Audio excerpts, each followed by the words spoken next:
In the last 3 weeks, we've had the Kadokawa CEO, the Sword Art Online director, and Neon Genesis Ava's director, Hideaki Anno, all comment that anime should stay Japanese and stay weird, and that you shouldn't focus on a global audience, focus on Japan first. Keep anime what anime has always been.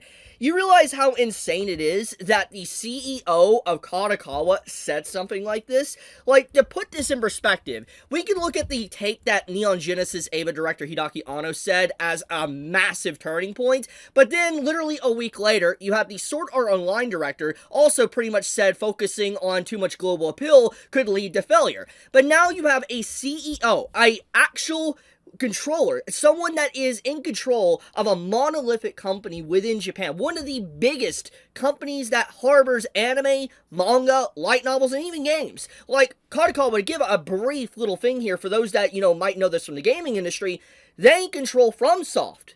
They own basically FromSoft, the Soul series, Elden Ring.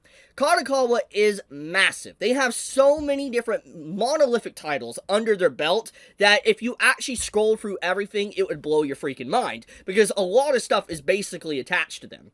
And the fact that the CEO of Kadokawa went out of their way and said to emphasize Japan-first approach to stories. You can create unique works by not marketing with the mindset of, let's make a manga that will sell globally. Huge. This is probably some of the best news that I could have received today.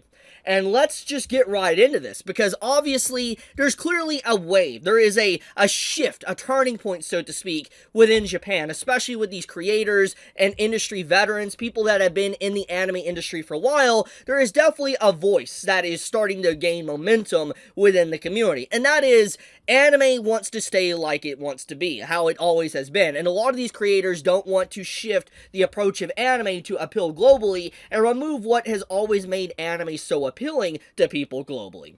And that is the weird factor of it, how different it is from everything else around the world. And let's just get right into kind of how we even got here in the first place. As we all know, anime has exploded in popularity. It is the most popular it's ever been in the history of anime's inception. You can, cry about it, you can be upset about it, but it is the truth. Anime has never been as popular as it is right now. It is reaching new heights, new levels of profit, new actual, groups and people that has never experienced anime before. And regardless if you think that is a good or a bad thing, the truth of the matter is it is happening. Anime is shifted in terms of popularity.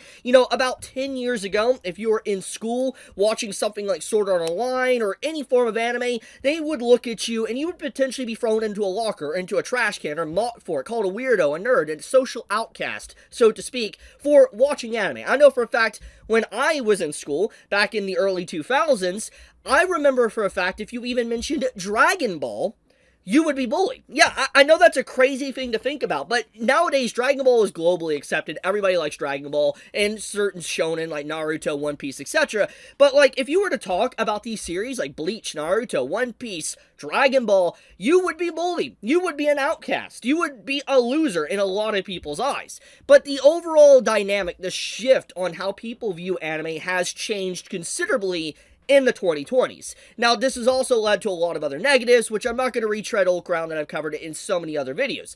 The point of the matter is that anime has reached new heights. And with new heights, obviously, this means that there is new demand. Demand means that there needs to be more built or created for this demand. It's just a typical system for any form of product. If there's demand for a product, there's going to be more of that product that comes out, keeps churning out, and more is going to be given to people for they can keep, devouring it, so to speak. And it's very clear that anime production has sped up considerably in the last 5 to 7 years.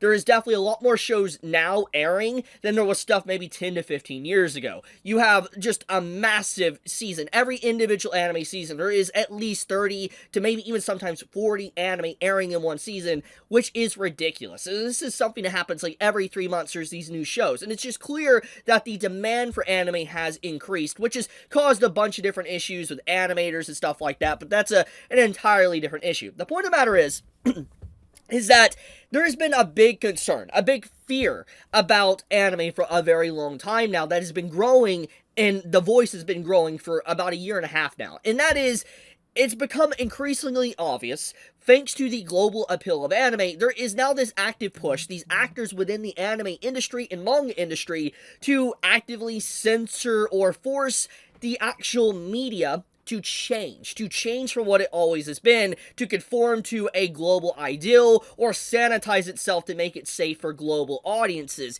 which is not something that is relatively ideal for creative freedom, but also, in fact, it removes the very reason to why anime has become such a phenomenon in the first place. And let's explain.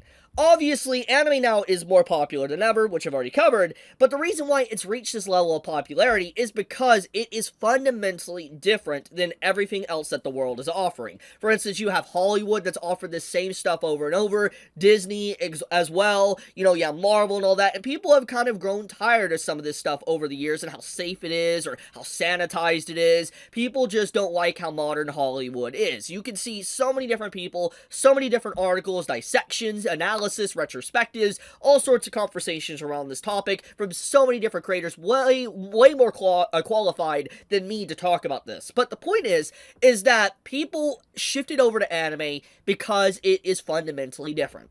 And the thing here is if you remove the aspect of what makes anime different to appeal to a wider audience, it misses the point of why it is as good as it is right now, why it's so popular.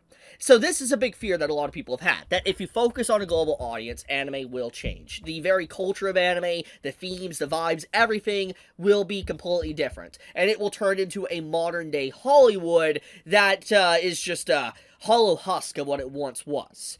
But let's get back into this actual article here. I think I've sandbagged long enough. Let's read this article and what the actual CEO of Kadokawa had to say about all of this. Nike interviewed Kadokawa CEO and President Takeshi Natsuno about overseas expansion and the global potential of Japanese content. He praised the country's diversity in storytelling, even by global standards, and the various outlets to discover new creators. He added, if you create content that sells in Japan, it will sell overseas. You can create unique works by not marketing with the mindset of, let's make a manga that will sell globally. It's necessary to create a wide variety of intellectual property without compromising on quality. Really important words right there.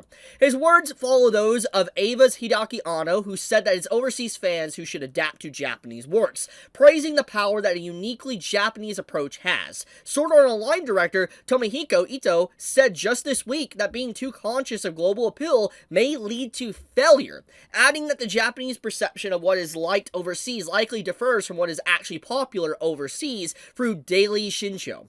In essence, Japan should stick to what it knows, aka keep anime Japanese, keep anime weird. Despite Natsuno's latest comments, Kadokawa chief anime officer Daijo Kudo said in August 2025 that the company needed to produce anime with themes also liked by Western audiences. Various anime producers have sought to strike a balance, incorporating themes like overseas or adapting foreign original works, but through the lens of a Japanese storyteller.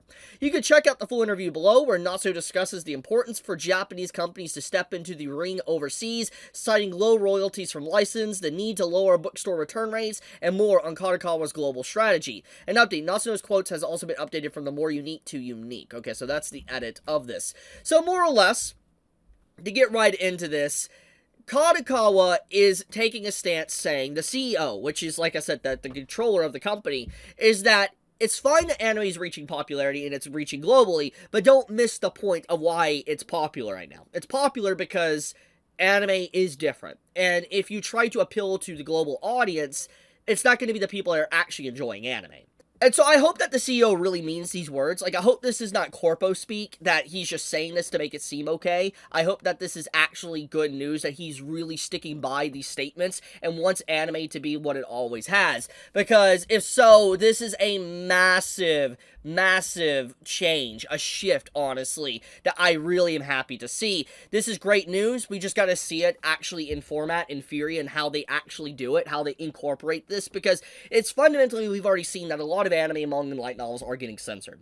We've already seen this. It's happening. We know this. There's a lot of conversations about it, and it's not even just the censorship aspect. It's the localization and just how stories are adapted now are different because they try to play it safer. I hope that they take this to to heart, and this goes all the way down to the very bottom and basically makes it to where all these creators are willing to continue doing what they always have done and write what they've always done without worry of getting censored or blacklisted or anything because their work might be deemed weird for certain groups overseas. I hope that is exactly what happens here.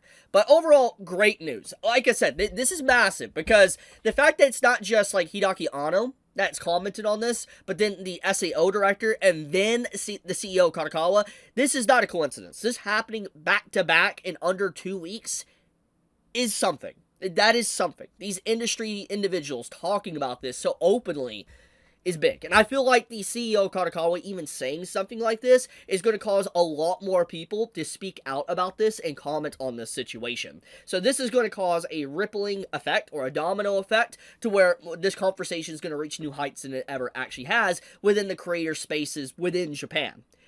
But I'll leave it at that. If you enjoy my content, please subscribe. It does help me out a lot. Chibi out.